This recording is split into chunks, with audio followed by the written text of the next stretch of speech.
I think it's worth repeating the observation of last year, that in business terms, not in architectural terms necessarily, but in business terms, running a small practice is so different to running a large practice that it almost seems perverse to assume that one is good training ground for the other.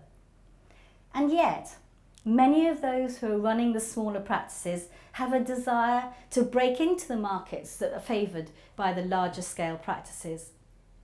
If they are to succeed, then the learning curve for these people will be huge.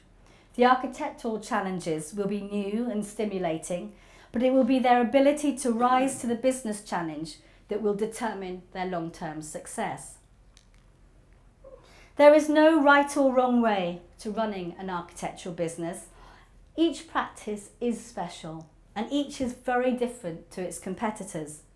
So the trick is to identify the optimum size of practice, the location of the practice, the type of practice, the style of practice that best suits the people who are running the show, and then to wrap this in a business strategy that enables them to flourish.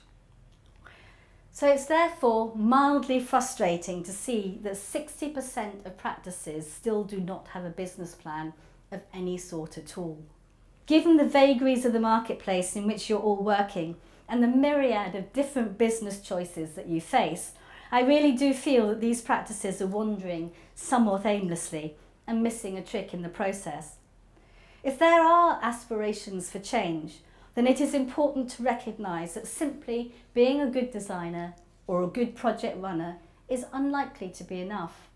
To run a successful architectural business, someone in the practice, doesn't have to be you, but someone in the practice needs to focus on a strategic vision and have both the skills and the passion to develop the business side of the venture. I could go on with examples of how benchmarking can be used to highlight areas of business that might benefit from review. The profitability of working in different client sectors, of working abroad, which many more practices are doing now, of offering services that go beyond the traditional architect's role, and so on and so on. And the benchmarking report that's given to all RIBA chartered practices casts a light on all these aspects of running an architectural business and more. If you'd like to find out more about the next Colander conversation, please visit our website www.colander.co.uk and make sure to join the conversation at #ColanderUK.